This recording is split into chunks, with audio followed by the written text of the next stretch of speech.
Hey everybody, what's going on? It's Veg14.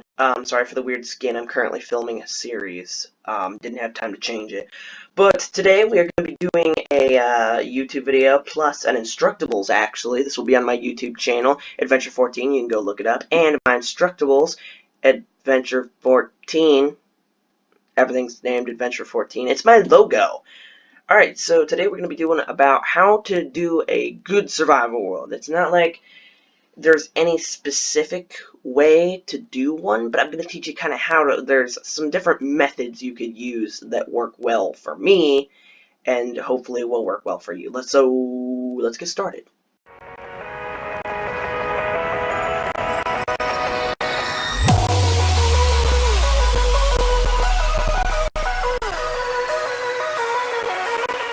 Step 1. Establish home base. Make a little cute corner of the world for yourself to live in while you actually make yourself a home.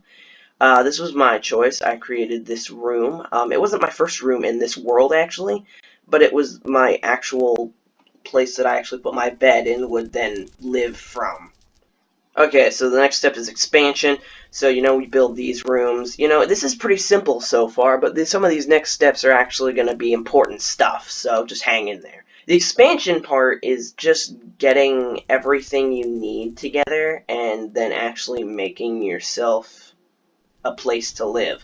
So I actually had this room first. I had all my chests in this room, and I had everything that I needed. There was no fireplace, no cool creeper face on the floor, which I'm going to make sure you can see. There we go. That was kind of a cute little design on my part. I don't know. So kind of go from there. Make yourself more rooms that expand out. So next step, mine. Mining's a pretty simple task, and it has a lot of benefits to it. You get cobblestone, you get the loot you need, and anything else that you could possibly get from the ground. I would say you should dig probably at level 10, which is where your Y on your XYZ, right there up in the left corner. You're going to see XYZ on the second layer of stuff. It's like layer, then there's an empty line, and another layer. Your X, Y, Z. Your Y, this Y is at 10. Of course, I have a 10 level mine.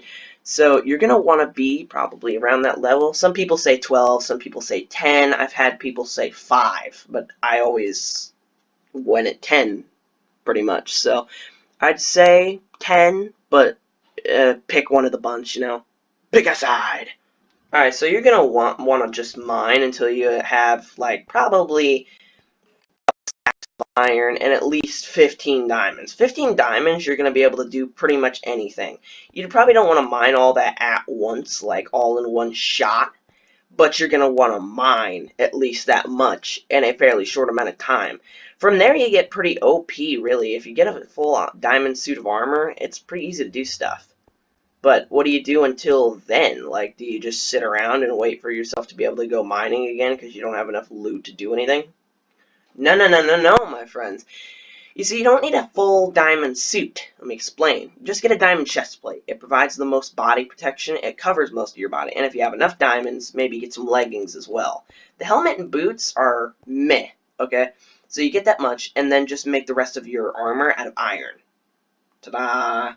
Don't have quite enough torches? If you don't have quite enough torches around your house either, and this is an extra little thing, try building yourself an iron golem. If you're one of those people that never makes torches but you have tons of loot, like I do sometimes, you're going to want to get an iron golem, man. They'll just destroy anything that gets inside your house. Put one at the entrance. Okay. So, I know this is going to be a weird one, but decorating is kind of an important thing with your house. It keeps you involved. So, you definitely decorate. Decoration includes putting some vines, depending on what kind of house you live in, fireplaces, just things like that. Things that make you go, oh, wow, that looks pretty. Or just depending on your building style. Mine, I kind of like my house to look like it's just kind of abandoned a little bit, kind of run down just a tiny bit. Add some mossy cobblestone and...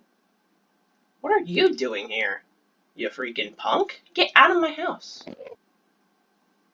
I don't like that. My sword catches things on fire. Dumb Enderman. Do I have food? I do have food. Ooh. So decoration's pretty important in the end because it keeps you involved. Like, it keeps you loving your own home, I guess I should say. So go ahead and decorate the entire place because that's your home. And if you guys really don't like underground homes, like it's not your thing, I've kind of been talking about underground homes like they're going to get you all the stuff. Just dig underground, dig huge rooms that you're never going to use, right? Like, huge rooms. You'll get tons of cobblestone, tons of iron, tons of coal, everything you need. Mine from there, live in it, love it, for a little bit. And then take the stuff you've got, build a huge above ground house, and use your underground house as a giant mining system, okay? That's what you can do. And your mining system then works as a small live-in area, so you can constantly concentrate on the mining itself without having to do everything else all at once. If you're stuck in lava and have nothing better to do while you slowly sizzle into a tiny little piece of nothingness, then you can watch my channel, take up some time, and watch some cool videos while you slowly burn to death. Believe me, it's the right way to go. Of course, it's my channel and this is just self-promotion, so. Well, I just realized I was walking back this way anyway, so this might be our next step. Make a garden. Make a really big garden. Okay, so your meat supply is only going to last you for so long unless you make an animal farm, which kind of counts is in the area that I'm talking about. A garden includes, like, get some wheat, get some melons, get all that goodness of stuff that you're going to need to be able to survive. Because melons, they add up quick. It doesn't seem like it, but I mean, just from those melons that I just did right now, and it only took a couple seconds, I've collected 37 melons, which will last you for a little bit. Not that long, because I only fell about one hunger. But they'll last for a little bit. You need sugar cane, make rooms, or just out in the field, depending on where you live, like I said. So you can have wheat, potatoes, carrots, more wheat, more wheat. I eat a lot of bread. Then you can get bread, pumpkin pies. You can make paper and whatever with a sugar cane. You have baked potatoes and carrots all at your disposal. And then you can make the golden carrots, and then you can breed horses and stuff if you want to. So, lots of open stuff. You can do a lot of things. Okay, these next two tips here, they're for if you have a multiple people survival world. I would suggest going to other people's houses. So, they make a house that's fairly far away from yours. Go to their house with a bed, of course, and camp there. With their permission, of course. So camp there, just hang out, be like, hey guys, can I come over? And they'll be like, yeah, sure. And then you go over to their house, right? And then you can find all the cool resources that they have different from yours. Depending on how serious of a survival world you're doing, you could just teleport to them as well. A lot of my survival worlds are like that. Most of the ones, like, the ones for YouTube aren't, because that's kind of cheaty for a YouTube video, but most of my survival worlds are pretty, like, chillax. Like, okay, it's, like, mainly survival, but a little bit of teleportation, just teleporting to each other is okay. And maybe game mode 3 every great now and again to look around. My survival worlds on my realm are pretty relaxed, there's not a whole lot of rules to it. Okay, so the next step is you're gonna want to make some distance. Make sure there's some distance between you and your friends' houses. Unless you actually want to, like, live close together, then that's a totally different thing. But usually we create some distance between each other's houses. One, it makes it so that we actually can go to each other's houses and be able to actually get different resources from each other's houses in the first place. And then number two is just, well, it gives you a lot of building room, because if you have a big survival world, you're going to build a lot. I guarantee it. Storage room. Your storage room is going to be pretty important to you. Because you're going to need to be able to organize all the stuff that you have, because you're going to have a lot of it after a while. So, I actually have a whole chest just extra, like, sorted out for cobblestone. As you see, I have almost a full double chest of cobblestone, because I have way too much cobblestone stuff.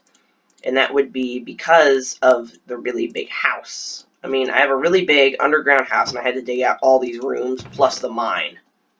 You're going to have a lot of cobblestone. So I got items here. We have enchanted books. We have just blocks, like the different kind of blocks. Usually I keep anything but cobblestone just in the same area, because it's okay to find, but the cobblestone, you get so much of it, it starts to really crowd things. So this is tools. I'll go into how I have so many arrows later. So then we got loot, which is all your iron, your redstone, your diamonds. I have very low diamonds at the moment because I've been doing a lot of stuff with them. We got lapis lazuli, and it's just lapis lazuli. And then we got gold, ender pearls, emeralds, instant health potion. I think I got that from a witch, pretty sure. Obsidian, golden apples, all that stuff. You know, you may have a separate chest for all the, like, singular stuff that can't be stacked at all. Kind of get it out of the way. And then over here we have food. Okay, so you may think, but I could just keep the food in my inventory and it'll be right there. Well, if you eat it all up because you decide to leave forever, then you come back and there's no food. Then you starve to freaking death and you can't do anything. So, yeah. Whew. Jeez, you ever hear of a funhouse? Like, you open a door and then there's something standing there? I opened this door and there was a zombie villager standing here. I about jumped out of my skin. It was weird. I just got really scared really fast. It was like anxiety. Like, I'm scared of those things because they want to kill me or something. Nah, I'm not scared of them. I just kill them. Okay, so I said I would go into why I have so many arrows. It's because of this thing. Okay, so this is a skeleton spawner. This used to be a dungeon. It has a spawner side. No, I didn't cheat and get it. It was a dungeon. But it's a spawner side. And as you can see right there, that's like a little bit of white smoke. It just spawned a skeleton, and the skeleton fell over the edge. So this thing only spawns so many skeletons per however many minutes or whatever. It's not going to just be like shooting them out everywhere. But you can stand up here, watch it through the glass, and it'll spawn skeletons, and they'll fall to their doom. So let me show you where they go. So me and my friend Isaac P37 built this. So one, you have a quick drop to water, and the other is a ladder to get up. Jump the quick drop, boom, you're at the bottom. And you always get caught by the ladder first for some reason. So you can put any extra junk you can't hold in here. So you get down here, and boom, there's loot. And you just get a bunch of arrows, you know? I can leave myself AFK up there for like 5 minutes at a time, you know? And that's like almost a Minecraft day. So you collect a lot of stuff very, very fast. So you can get tons of bones for growing your garden extremely quickly. And tons of arrows for shooting the people trying to prevent you from planting your garden quickly. Everything's about gardens with me.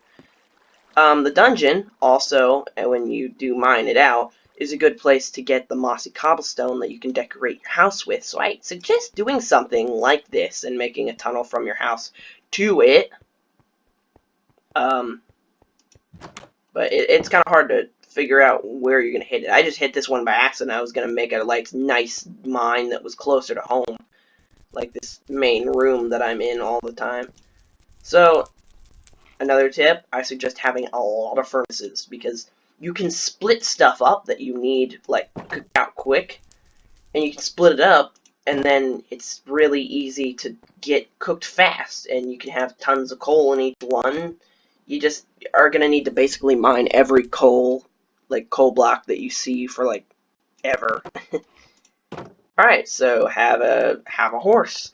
Horses are useful, and donkeys, they're all useful. So you get them, they're pretty easy to use, of course, you know, you right click, hop on, you ride around. So you're gonna want them, because one, they go fast, two, donkeys can carry loot in chests that you can put on the side. Right click a donkey with the chest and it'll plop one on, you know. So right here on the right there next to the donkey, where the donkey's looking there, is where you would actually have the loot. The chest would actually make a little inventory slot there, which is nice, of course, you know. So, yep. So keep a little spot in your home for a horse, get one as soon as possible. So, yeah. The Nether. Okay, number 1, make your Nether portal room look good. Number 2, have a separate room for your Nether portal. That probably should have been number 1, but whatever. So, this is the room for my Nether portal. I built an area that looks like the Nether behind it, which of course you're going to have to wait for until you get to the Nether. I made this like little cobblestone place to sit on, and then the rest of the room is just made of obsidian. You're gonna of course need a lot of obsidian for this, but I mean I did it, and I'm not that great at survival, so you can too. I know I said I'm not that great at survival, but I'm still good at making video. Watch the rest of this video, please. So you got lava, lava, you know, fire, you know, just basically everything that makes up the Nether. So basically the Nether is just evil. So anything in Minecraft that's evil, you can probably put in there and be pretty accurate, really. Okay, so we're going to talk about the end real quick. I can't show you because I haven't gone to the end in this world yet, but you're going to need to travel a fairly good distance. The actual stronghold's sort of close to spawn. Kind of. So maybe don't move so close away, like so far away from spawn, because you might have an issue with finding the stronghold later on. I know in my Golden Apple series, me and Jacob had to travel a heck of a way to actually get to the stronghold to go fight the dragon. So, yeah. Okay, so anyway. Starting up, you're going to need a lot of blaze rods to make blaze powder, and you're also going to need a lot of ender pearls to craft an eyes bender. So, put a blaze rod in a crafting table that'll make a blaze powder, and then take an ender pearl, put it in the crafting table with the blaze powder, and that'll create an eye of ender. The eye of ender then can be used to, you can right click on it to throw it. Throw it when you're in an open area, because otherwise you're definitely going to lose it. It'll fly up, and it'll fly the direction of the end portal, and then you can go find it. So in that direction you're going to want to go, you know, blah, blah, blah. And then from there it's pretty simple, obviously. So when you get there, you're also going to need enough to start up the portal. Sometimes they have 1 or 2 in there, or just 1. I've seen ones where they didn't have any in the end portal, but sometimes there are a couple in there already. So you're going to need enough to start that up. So, like, probably you're going to want to bring, like, at least, like, 25 Eye of Ender if you're close to spawn. If not, you're probably going to need more. So, when it gets to the point where you throw it and it goes straight up in the air and just hovers there, like it doesn't go in any particular direction, it just flies straight up and just hovers there and then drops in an area, you're above the end, like you're above it. So dig maybe straight down. You might want to do a stair thing, but it'll probably lead you pretty close to the portal, so you might want to dig straight down. So, probably your best bet. This is the only time it's a good idea to dig straight down, by the way. Don't do it any other time. Isaac P37! Okay, so you're going to want to dig straight down, and then you should find it. Once you get in, you're going to need to search the stronghold for the portal. Sometimes it's separated from the rest of the stronghold. That's the world that's almost impossible to find. And that's why sometimes I allow Game Mode 3 in some of my chillaxed survival worlds, because, I mean, why waste your time? It's just a relaxed survival world. You know, chill out and have a flower. Woo! And then, you know, that's pretty much it. So, yeah, once you do get to the end, though, you're going to want to go after the Ender Dragon, of course. So, you get in. You're going to want to kill the weird little floaty thingies on top of the giant obsidian pillars. Those things are feeding the dragon health. So no matter how much you damage it, you're never going to kill it if those things are still there. So you're going to want to maybe stack water, you know, like water bucket travel. I could teach you how to do that if anybody asks and they don't understand, but I'm pretty sure everybody understands. Maybe if you're a noob, but there's lots of other tutorials on it. If you want one specifically for me, I mean, I'll make it. I'm flattered. But, yeah, you're going to want to stack to the top or do blocks or something. You're going to want to dig through the iron bars and kill any of the ones first. And the other ones you might be able to just get with a bow and arrow. If you just shoot them, they'll blow up and you'll be fine. So, yeah. So after you get all those blown up, and you're just left with the dragon flying around, not being fed health by any of these things. You're going to want to start shooting at it. And anytime it flies down in front of the portal back, like where the torches are and the dragon egg will sit on top of after the dragon's killed, anytime it flies down to there, you're going to want to run up and hit it with your most powerful weapon of choice. This is my most powerful weapon at this moment. It's a sword. It's got fire aspect and bane of arthropods. I'm not very far along in the survival world, really, in any respect. I'm just technically starting out in the kind of survival world that we work on. That sounded kind of boasty. I don't know. Sticky keys. I do not want to turn on sticky keys. Ever. So, alright, so next let's talk about the Wither. Many people think you should go after the Wither first and the Ender Dragon next. Not at all. With the Ender Dragon, you can get enough experience to be able to enchant an even better suit of armor so that you can go after the Wither. Because the Wither is tougher to beat than the Dragon. If you can get it in an enclosed space and hit it, that's good. But it never stays still. It's just always moving, and it blows through everything. It explodes anything around it. So if you can get it in an enclosed, small, underground room, maybe surrounded with obsidian, so it has a hard time breaking through at least, you can probably beat it with no problem. But otherwise, you're totally done for, my dude. You are just done. But you're gonna need a better suit of armor, and yeah. So to get the Wither, to like spawn it in, you're gonna need, let's see, like 4 soulstone, which you can get from the Nether. I think it's 4.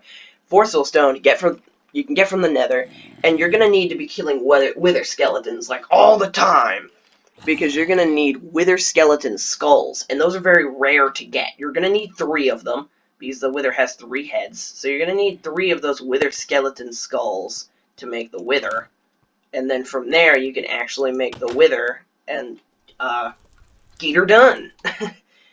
I don't know how else to describe it. You just you make the 4 soulstone in a T formation. The arms of the T are like 1 block off the ground. So make a T, and then put a head on every single one of the tops of the blocks. So 1 in the middle and 1 on each side. And then boom, you have a Wither skeleton. You'll figure it out. Or not a Wither skeleton. Wither! Withers are much more dangerous than Wither skeletons, okay? Just remember that. And remember, once you spawned it in, you asked for it, man. You're done. Alright, well, that's pretty much all I have to tell you, I think. Just aside from make sure you have more loot than the other guy and a better sword. You know, speak softly and carry a big stick.